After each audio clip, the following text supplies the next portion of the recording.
ഇഷ്ടമായിരുന്നു. പക്ഷേ മടിയും ആത്മവിശ്വാസക്കുറവും കാരണം വാഴയിൽ ചാടിക്കയറി പഴം പറിച്ചു കഴിക്കുമായിരുന്നില്ല.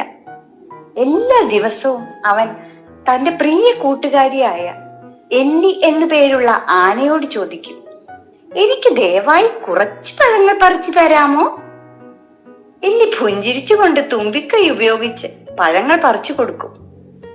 മിലു സന്തോഷവാനായിരുന്നു. പക്ഷെ അവൻ സ്വന്തമായി പരിശ്രമിച്ചതേയില്ല. ഒരു ദിവസം എല്ലി പറഞ്ഞു, മിലു, ഞാൻ അമ്മൂമ്മയെ കാണാൻ പോവുകയാണ്. നീ സ്വന്തമായി പഴങ്ങൾ പറിച്ചു കഴിക്കേണ്ടി വരും. മിലുക്ക് ഭയം തോന്നി.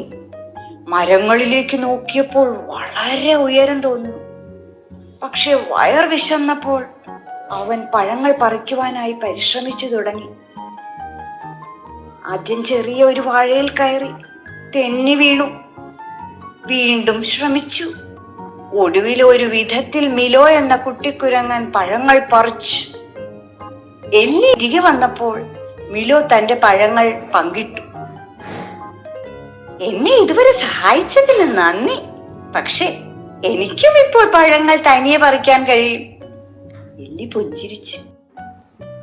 എടാ ഭയങ്കര, നിന്റെ പരിശ്രമത്തിന് എന്റെ സല്യൂട്ട്.